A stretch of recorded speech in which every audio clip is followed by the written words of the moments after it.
संतोष देशमुखांच्या कुटुंबियांनी सीआयडी अधिकाऱ्यांची भेट घेतली आहे। केजच्या शासकीय विश्रामगृहात जात चर्चा केली आहे। हत्येप्रकरणी आज एसआयटीच्या अधिकाऱ्यांची भेट घेणार आहेत। तर दुसरीकडे मस्साजोग ग्रामस्थांकडून आंदोलन तुर्तास स्थगित केलं जाणार आहे।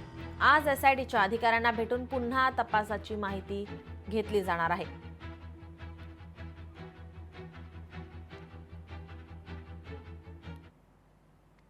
सगळ्या गोष्टी तेच ते मुद्दे आहेत सगळे। आणि आमचा प्रमुख मुद्दा कुठला आहे की पहिल्या 4 दिवसातला 8 दिवसातला जो तपास आहे ते तुमच्याकडे प्रॉपर आलेला आहे का। आणि मग ते तेली साहेबांकडे त्या गोष्टी सगळ्या आहेत। ते उद्या येतील, आम्हाला बोलवतील, ह्याच पद्धतीने आम्ही येऊ।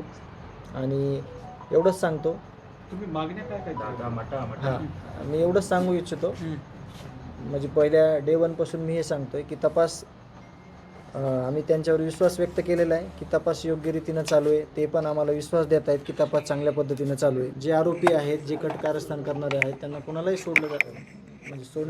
सोडलं जाणार नाही। आणि त्याच गोष्टीवर आम्ही पण पुढं करतो आमचं।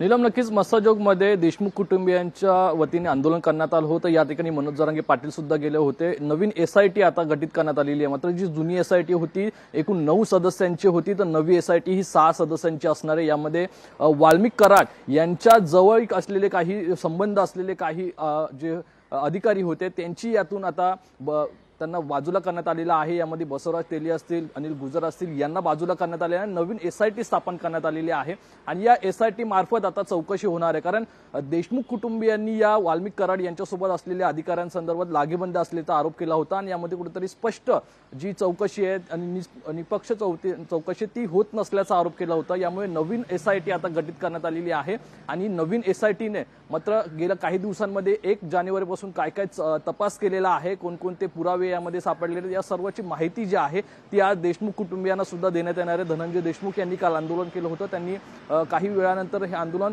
स्थगित जरी केलं असलं तरी त्यांची प्रमुख मागणी जी आहे ती की या प्रकरणामध्ये जी चौकशी झालेली आहे, जो माहिती समोर आलेली ती आम्हाला सुद्धा सांगण्यात यावी, अशा प्रकारची त्यांची मागणी होती। त्यामुळे देशमुख कुटुंबीय असतील आणि त्यांच्यासोबत काही मोजके लोक असतील यांच्यासोबत आज मस्साजोग येथे बीडमध्ये एसआयटी भेट घेऊन त्यांच्याशी संवाद साधणाऱ्या जी ज्या प्रकरणाची माहिती आहे ती सुद्धा धनंजय देशमुख यांच्यासह कुटुंबियांना देण्यात येणार आहे। नीलम जी, धन्यवाद आपण दिलेल्या या सविस्तर माहितीसाठी।